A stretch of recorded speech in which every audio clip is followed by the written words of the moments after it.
My name is Babatunde Oloyede. I'm the president and CEO of Marshall Heights Community Development Organization.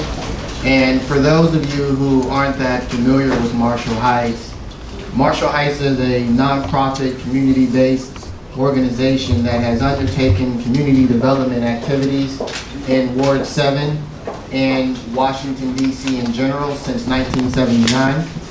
Marshall Heights has successfully developed on its own or in partnership with others a 60-unit supportive housing facility, a 46-unit garden-style apartment complex, 220,000 square feet of retail office space. I don't know if you guys know, but Marshall Heights was a part of the mall or the plaza that is behind us. We were co-developers in that project.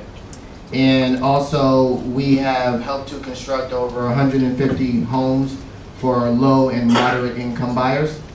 To enhance its development activities, Marshall Heights operates a number of programs designed to expand economic opportunities, increase self-sufficiency, and improve the quality of life for individuals and families.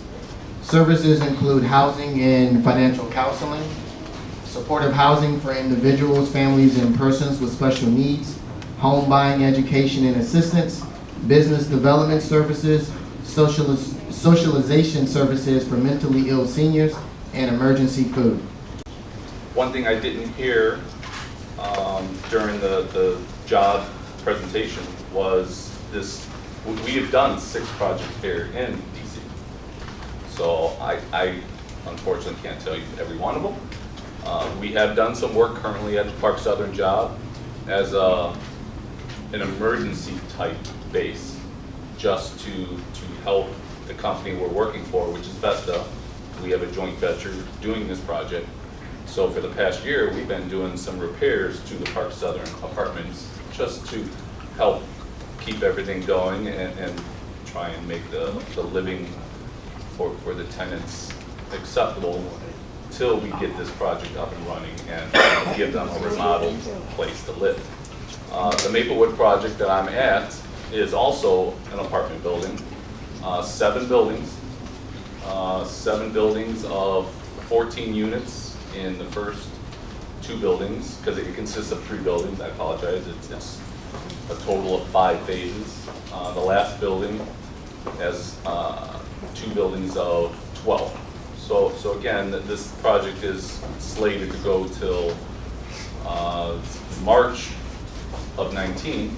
So again, there is some room for some help from any one of you that would be interested in joining our team. So to do all this work, we're obviously looking for a demo contractor. You know, that's going to be our start right off the bat.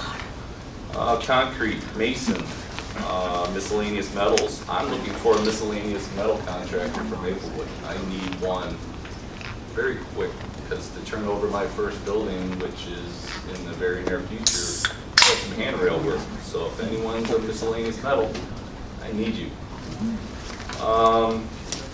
Rough carpentry, finished carpentry, fire and smoke protection, siding, doors, hardware, windows, specialties, metals, drywall, ceramic tile, acoustical tile.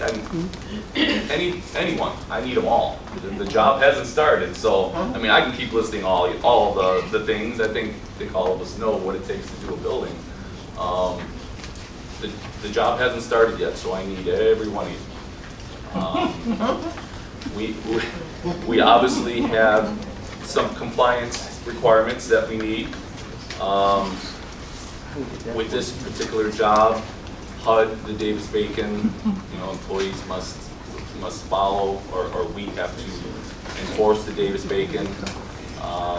We're looking for low income. We're also looking for the SBE, CBE, which is why we're all here, because that's what you guys can offer to us. That is very important for the Washington market. So if you have all this stuff and willing to work with us, that's what we need. We're here to make friends in Washington, because like in Ohio, Cleveland, we've been around for quite a while and we've made a good relationship there, but it's hard to go to another state and do what you do back home profitably.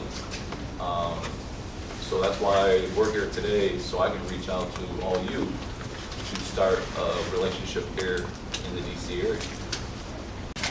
The things that I prioritize are really the things that I spoke about when I was campaigning. And I've been very careful and aware to make sure that there's consistency between the things that I campaigned on and the things that I try to get done in office. And what I said I would focus on when I was campaigning were affordable housing, education, workforce development, and returning citizens or folks coming back from incarceration. Because as a fifth generation Washingtonian who is the only college graduate still in my family, my existence here in the city is vastly different than anybody else in my family. In fact, almost my entire family in the past 15, 20 years has been priced out, including my father, my brother, my aunts and uncles, except for my aunt, who now lives in the house that my grandfather bought in 1963. Before then, my parents, my family was actually right here on Benning Road in the house across the street from the police station. But my grandfather, working 2 jobs as a delivery man on bike and then a truck, was able to buy a house and provide for his family. But that is something that is becoming increasingly impossible for folks here in DC. You know, there used to be this adage that if you wanted to stabilize your family, then all you had to do was work hard, but that is just not true anymore. So here's what we have been able to get done in this budget. On adult education, we have a system here in the city where we have about 90,000 adults in this city that are functionally illiterate. Now the programs, there are 3 primary programs that educate these folks who really struggle even to read a job application. And these programs were going to close because the city grant got defunded. So we needed $500,000, $500,000 to keep the doors open for people who have decided that I need to learn how to read so that I can move up in my career, so I can set a good example for my kids or grandkids, or just so I can function in life. So I went to every council member and said, look, we got to find a way to get this done in this city's budget this year. Well, Councilmember Alyssa Silverman, one of our at-large members, helped me find the money in her committee and transferred it to the Education Committee so that we could keep the doors open in these adult literacy programs. That is now in the committee's budget, and it will be in the final budget for the city. On affordable housing, I introduced a very unique bill. When I drive through downtown, I see a whole lot of new office buildings. But next to those new office buildings, these shiny new office buildings like in City Center and the Southwest Waterfront, the Navy Yard in Oma, and other parts of downtown, you see older office buildings. Well, the people that were in the older office buildings, they left and they went to the shiny new office buildings. So the people who own the old office buildings are stuck because they can't rehabilitate their building to get new tenants unless they have people paying rent.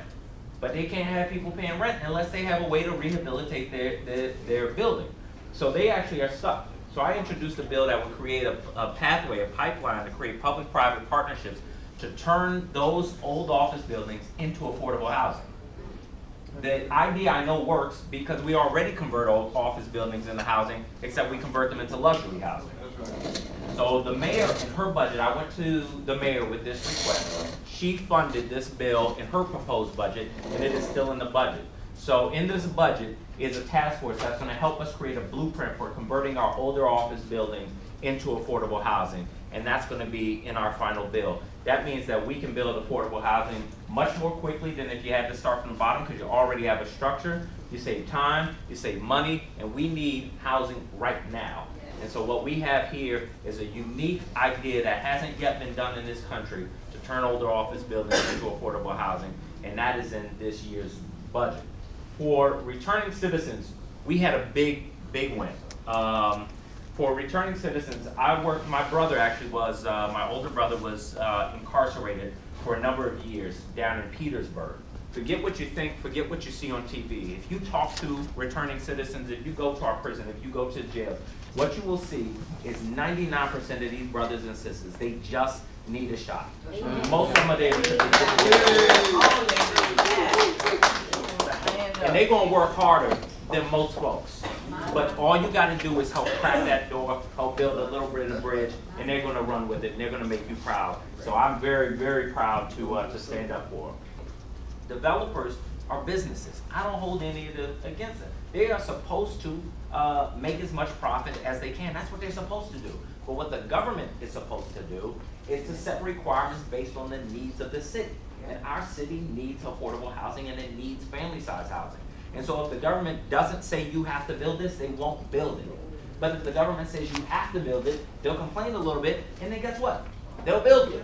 And so, you know, we have to do it because we will not always have the leverage that we have. People do want to build in DC. That will not always be the case. People have money to build in DC. That will not always be the case. But while it is the case, let's take advantage of it and not miss the opportunity. So the comp plan really has to go back to the drafting stage. And I, as a council member, really don't want to touch it in this current form because it's too far from what we need it to be. So I think that's a good spot to end. yes. That was great. Thank you so much for